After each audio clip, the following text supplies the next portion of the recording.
those civil rights are going to be denied to the Irish people. The right of Irish communities and the Irish people to protest on behalf of their community. The Public Assemblies Parades and Protest Bill is something that must be resisted by everybody, resisted by the Irish people of Tyrone and from all over. These civil rights have been hard fought and hard won, and it's important that we stand by them. We're also out today in solidarity with the people of Gaza. The fascist state in Israel has been involved in the mutilation, rape and murder of the Palestinian people for generations. This continues today, and despite the efforts of many people in solidarity around the world to send humanitarian aid, as is evidenced in the last few weeks, this has been brutally knocked back by the Israeli regime. It's important that we as Irish people stand behind the struggle of the Palestinian people. They have showed solidarity with the people of Ireland down through the years, and it's important that we return that solidarity. The 1916 Societies in East Tyrone is proud and glad to have been involved in this day of action. We are in Oma, Cookstown, Cullen and Dungannon all today here to show our solidarity with Gaza.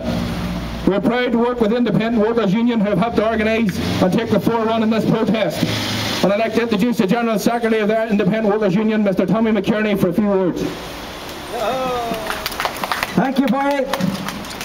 I would like at the outset to make it known that we're deeply appreciative to Councillor Barry Monteith for the excellent support he has provided here today, and also to pay tribute to the 1916 Societies of Tyrone who have helped organise and provided the infrastructure for today's day of action on behalf of the people of Gaza in their struggle for human rights, and to highlight the repressive legislation that is being proposed under the Public Assemblies Bill.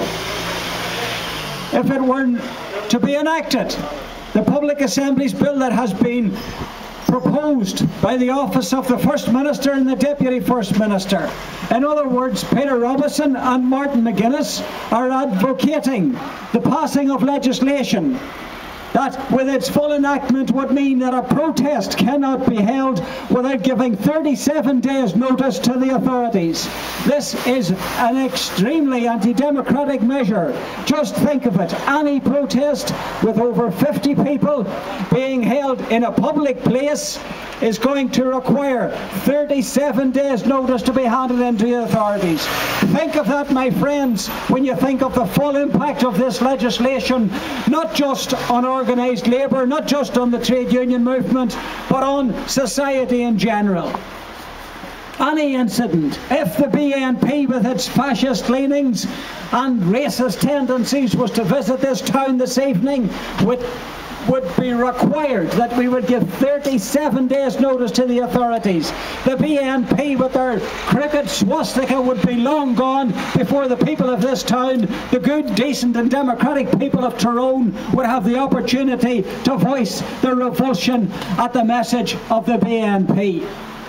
Otherwise, let's keep in mind why the Independent Workers Union has taken part in this demonstration with a specific interest in what happened to one of our members, Dr. Fintan Lane. Fintan Lane saw the need to support the suffering people in Gaza, joined the convoy to bring aid, humanitarian aid to Gaza. Fintan on that boat was intercepted by Israel's forces, their armed forces, when 9 of his gallant comrades were shot to death for attempting to bring humanitarian aid to the besieged, beleaguered people of Gaza. Fintan Lane was brutally treated, a member of the Independent Workers Union, by the fascist forces of the Israeli state. That is the type of protest that we were only too happy to make, too glad to make. Unfortunately, we had to make it, but we were willing to raise a voice in protest against the treatment of those who were bringing humanitarian aid to the people of Gaza. That type of legislation, the Public Assemblies Bill, which requires 37 days notice other than if more than 50 people are present. It is also, bear in mind, within the power, if it's granted in full, it will then be within the power if the First Minister and Deputy First Minister agree to lower the ceiling to less than 50, to down to 4 if need be, if they feel it poses a threat to what they intend to do. Bear in mind, we are looking at savage cutbacks to the people of this country, to the working class. Savage cutbacks being introduced by a very vicious, greedy, Conservative regime. Already they have cut back the accident and emergency services in the Mid-Ulster Hospital. We have known what they have done in this town by closing the hospital. This is what we're talking about. They will not allow us to protest against that. The fact is, there are ample resources available to this state. There are the resources that they are squandering on the Trident missiles, resources they're squandering on an illegal war in Afghanistan and Iraq, resources they're squandering on their fat cat friends in the banking system, what they have bailed out without a thought. There is adequate resources, and we will not be prevented protesting against the refusal to appropriate adequate resources to help the poor, the weak, the ill, the old and the young. Raise your voices, my friends.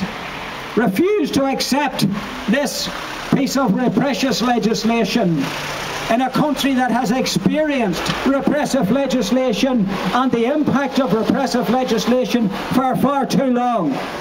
Ireland needs more freedom, more democracy, more rights, not repression, not the removal of our rights. And watching today what you have done with this wonderful day of action in the towns across Tyrone and the leaflet you've handed out, I am delighted to conclude our day of action here in historic Dungannon, and I would like to take this opportunity to congratulate each and every one of you that have participated in this day of action today, travelling from Dungannon to Omagh to Cookstown to Killisland and back to Dungannon to raise our concerns and to show our determination not to accept the curtailment of our democratic right to protest against what we see to be wrong. So congratulations to each and every one of you. Congratulations to the Tyrone societies, the 1916 societies of Tyrone, and to Councillor Barry Monteith for providing the facilities that has allowed the Independent Workers' Union to participate in this day of action. Congratulations, thank you, and we'll meet again.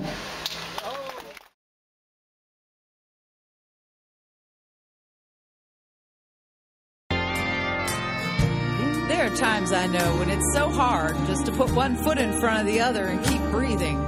Lord knows we've been through some trying times lately.